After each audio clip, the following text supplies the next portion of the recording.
अगर प्रवेश करना है तो इन नियमों का पालन जरूरी है।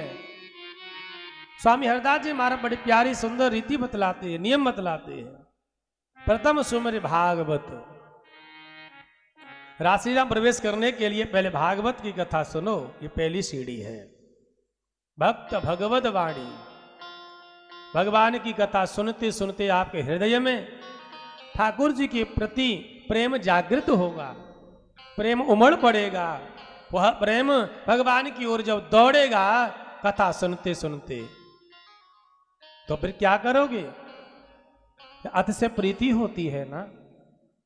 अगर आपसे कोई ये कहे भगवान कृष्ण पर 108 तुलसी चढ़ाने से जीवन की मनोकामना पूर्ण होती है, या दाम्पत्य जीवन में कहीं कोई समस्या है तो 108 तुलसी से या 1008 तुलसी के द्वारा भगवान ठाकुर जी का पूजन करो तो हर समस्या जीवन की दूर हो जाएगी, समाधान हो जाएगा।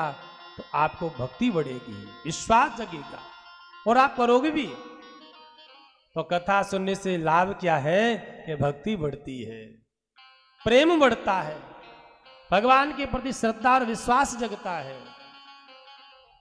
दूसरी सीढ़ी का नाम है भगवान की जो 9 प्रकार की भक्ति है ना, उनमें से कोई भी एक भक्ति अपना लेना।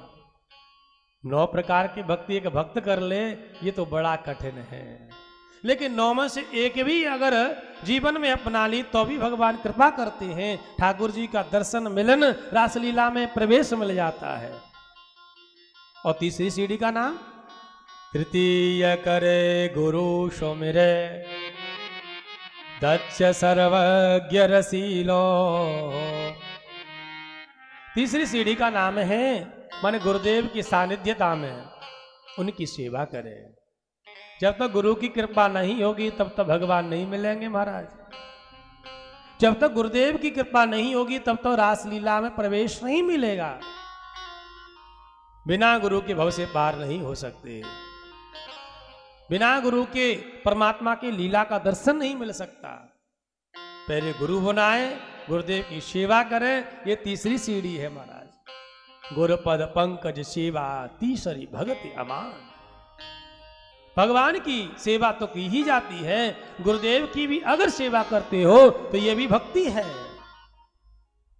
ये तीसरी सीढ़ी है गुरु जी की सेवा। चौथी सीढ़ी का नाम है जब आप गुरु जी की सेवा करते करते परिपक्वता हो जाएगी, दृढ़ता हो जाएगी, विश्वास जागृत हो जाएगा, फिर संसार से भी तो वैराग्य हो जाएगा। चौथो होए बेरक्त बसे बनराज वशीलो। फिर घर में भी मन नहीं लगेगा, वन में जाने का मन लगेगा, संसार से मोह हट जाएगा, आसक्ति छूट जाएगी। हर क्षण हर पल हर स्थिति भगवान के ही दर्शन मिलेंगे। जहां भी देखोगे ठाकुर जी दिखेंगे, जिधर देखोगे कन्हैया दिखेंगे, जहां जाओगे भगवान की ही ओर जाने का मन करेगा। चारों ओर भगवान कृष्ण ही कृष्ण, कन्हैया ही कन्हैया, ठाकुर जी दिखाई देंगे। हर जीव के अंदर भगवान का तुम्हें दर्शन मिलने लगेगा, संसार से विरक्ति हो जाएगी। और जब संसार से विरक्ति हो जाए, हर जीव में भगवान दिखाई दे, चाहे वो बिच्छू हो, चाहे सर्प हो, चाहे सिंह हो, चाहे अन्य जीव हो, सब में भगवान का जब दर्शन दिखने लगेगा तो 5 भूले देह सुध। इस शरीर की भी सुध आपको नहीं रहेगी महाराज। शरीर क्या है, शरीर का तो सुख दुख क्या होता है इसका भी भान नहीं रहेगा। ये मन इतना चित्त में जुड़ जाएगा कि मन को शरीर का आवास नहीं रहेगा, शरीर से परे मन हो जाएगा, शरीर का भी आवास नहीं।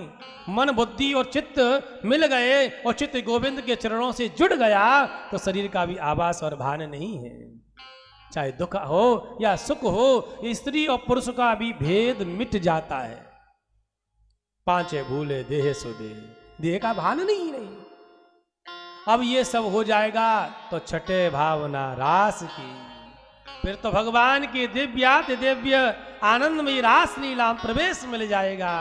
जैसे गोपियों को प्रभु ने आनंद दिया, ऐसे ही भक्त को भगवान आनंद देते हैं।